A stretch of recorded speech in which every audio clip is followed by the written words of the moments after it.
Ida-Ukraina üks suurimaid linnud Dnipro paikneb rindest pisut enam kui 100 kilomeetri kaugusel. Tegu on Eesti mõistes ikka väga suure linnaga, kus enne sõda elas umbes 1 miljon inimest. Praegu aga on paljud sealt sõja tõttu lahkunud ning paraku jääb inimesi vähemaks ka sisuliselt iga päev toimuvate venelaste õhurünnakute tõttu. Ka selle paari päeva jooksul, mis mina seal veetsin, tapsid venelased alatult öösel Magala-rajooni rünnates vähemalt 6 inimest. Dnipro kesklinnas tegutsev evakuatsioonimeeskond Angels of Salvation, eesti keeli päästeinglid, on noortest inimestest koosnev ühendus, kes on võtnud oma hingeasjaks päästa rinde vahetust lähedusest kõik need, kes selleks soovi on avaldanud.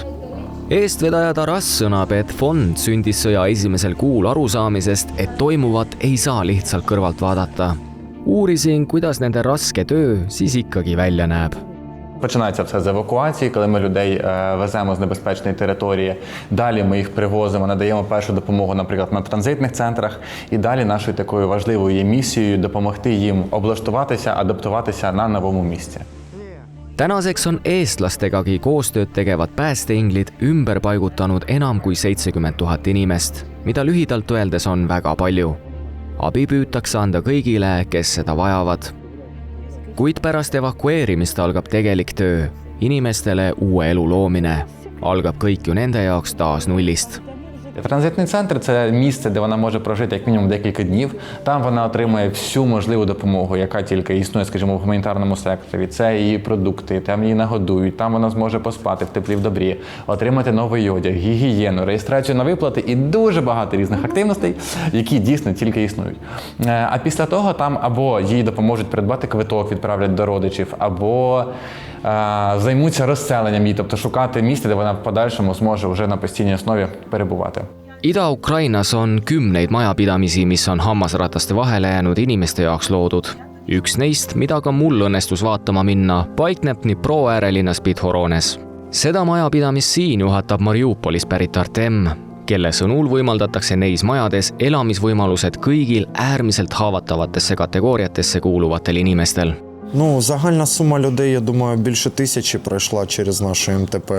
Багато хто залишився, багато хто поїхав, багато хто зміг винаймати собі власне вже житло. Selles majas siin elab 20 inimest. Ühes toas elab Zaporižjast pärit 2 lapse ema Svitlana. Tema tee kodust minema sai alguse 3 päeva enne täiemahulise sõja algust, mil jutud sellest, et asjad kohe kogu täiega käest ära lähevad, viisid asja lõpuks nii kaugele, et naine pakkis oma kotid ja lahkus kodust.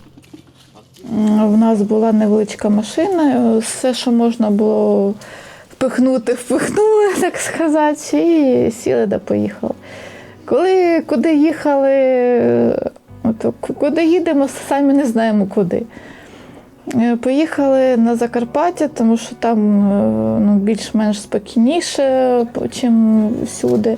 Rumeenia, Ungari ja Slovakkiaga piirnevas Taga-Karpaatia oblastis elas perekond 3 aastat, kuid naine tundis, et perel ei lähe seal kõige paremini, peamiselt just teiste inimestega lävimise mõttes. Kuid nüüd, vaid sügis alguses saadik Bidhorones elamise järel tõdeb ta risti vastupidist. Ta sõnab, et riik aitab teda söögi- ja joogipoolisega ning samuti töötab ta raamatupidajana. Робота в мене є, я бухгалтер, я працювала онлайн, тобто робота в мене і була, тобто роботу я не шукала. А так, більш-менш позитивні враження, нічого поганого сказати не можу. Kõigis neis majades elavatel inimestel on olemas omad lood, millele viimased 4 aastat on majutanud väga musta ja sügava jälje. По поводу історії, їх вже насамперед багато. Я можу розказати одну таку історію, яка запам'яталась. У нас був хлопець, його звати Олександр. Він був менеджером, адміністратором саме цього МТП. Ще тут було кілька сімей жило. Він сам родом з Бахмута. Його родину розстріляли російські війська. Aga uskuge või mitte, sellel lool on olemas võrdlemise õnnelikuna näiv lõpp. Kuigi venelased lasid ka Aleksandrile 4 kuuli kõhtu, siis imekombel jäi mees ellu.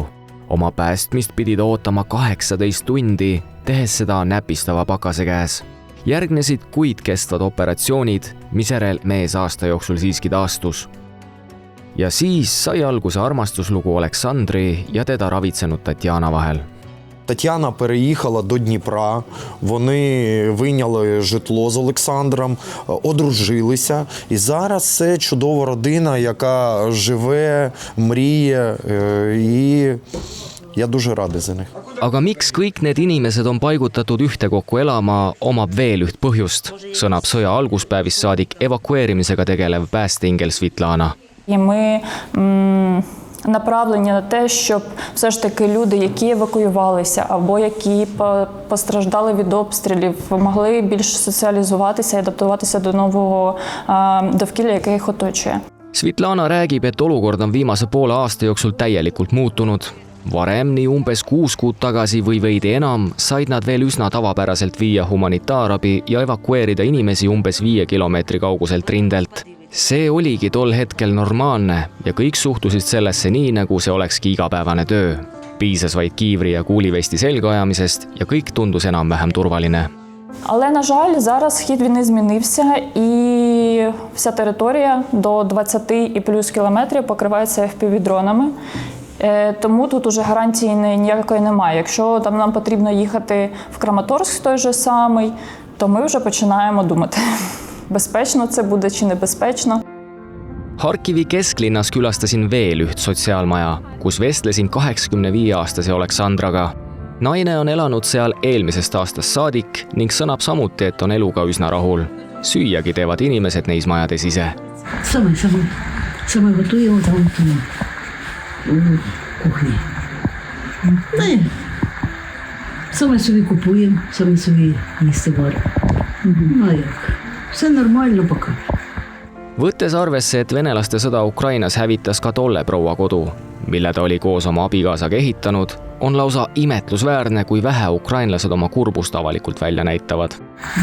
Вона плаче теж. Всі розуміють. У мене діти хороші, внуки теж хороші. Ja lõpetuseks tõdeb Taras, et on hetki, kus päästeinglidki põlevad kurnatuse tõttu läbi. Seetõttu peetakse kollektiivis väga oluliseks head kommunikatsiooni, et seda praktilist probleemi saaks võimalikult hästi ennetada.